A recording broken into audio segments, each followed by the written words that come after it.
Assalamualaikum and hello everyone. In this video, we will learn about the type of forces. But before we start, let's look at the definition of force. Force is the strength or energy as an attribute of physical action or movement. It means that when there is an action or motion, then the force will exist.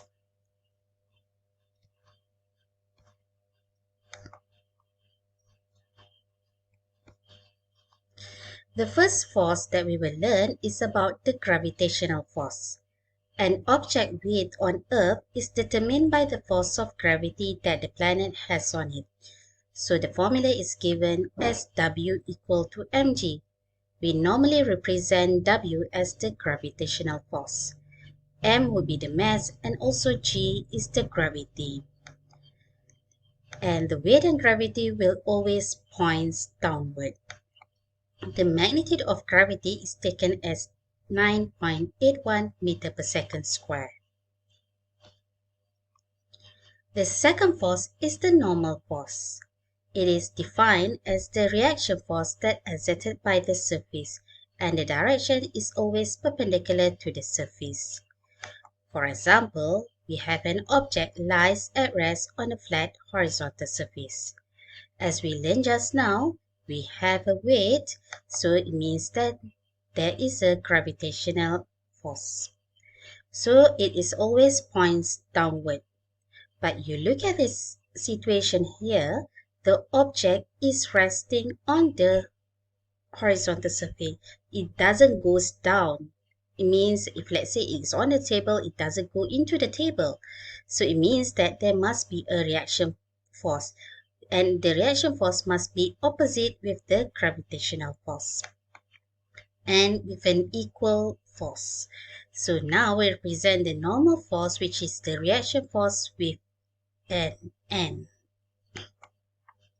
So N here is equal to mg because the box is resting. It's not floating up or going down into the table. Let's look at the second case where the object lies at rest on an inclined plane. As we know that whatever object must have a gravitational force. And remember that the gravitational force will always point downward as shown in this figure. So the force would be divided into two components, the x and y component. So if let's say we have an angle here between the surface and also the platform is theta, so it means that the force between the gravitational force and the y and the y component is also theta. So we can see that the box is moving moving down the plane or upward the surface. So we can represent to make it much more easier. It is much more easier if let's say you draw an axis depends on the direction. So it is moving in the x direction, and also the perpendicular axis will be in y here.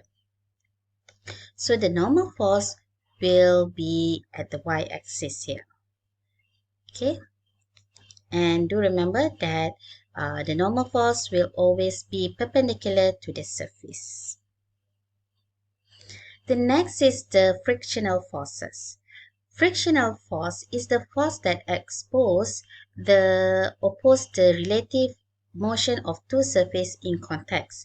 It means that if let's say the box or the object is moving to the right, then the frictional force would be on the left. If let's say it is upward, then the friction force would be downward.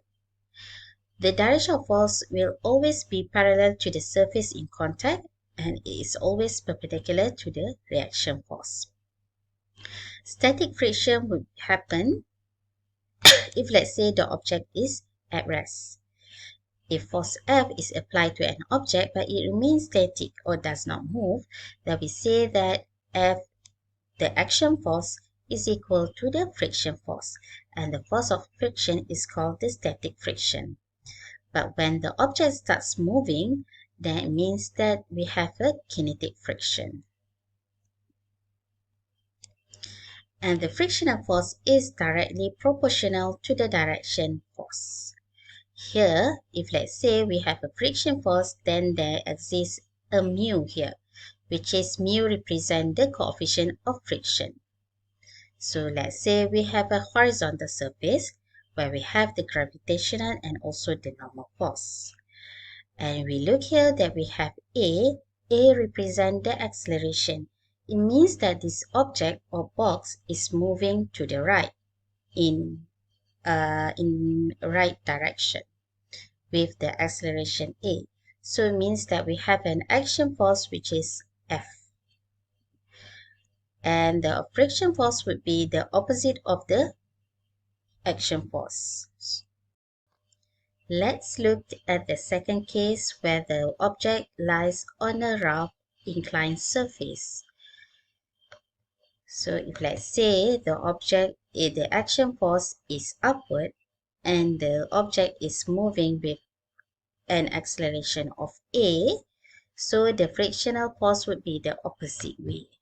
So we represent the frictional force with a smaller f. The next force is the tensional force.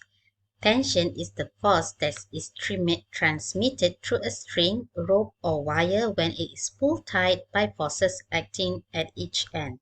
So it means that the keyword here is string, rope, or wire. It acts on the body at the point of attachment and is directed along the wire away from the body and pulls equally on the object on either end of the wire. And the assumption that can be made is the cord and the pulley are taken massless, and the cord is unstretchable and is run around a frictionless pulley. The cord exists only as a connection between the bodies, and the cord is pulled on both bodies with the same magnitude. That's all. Thank you.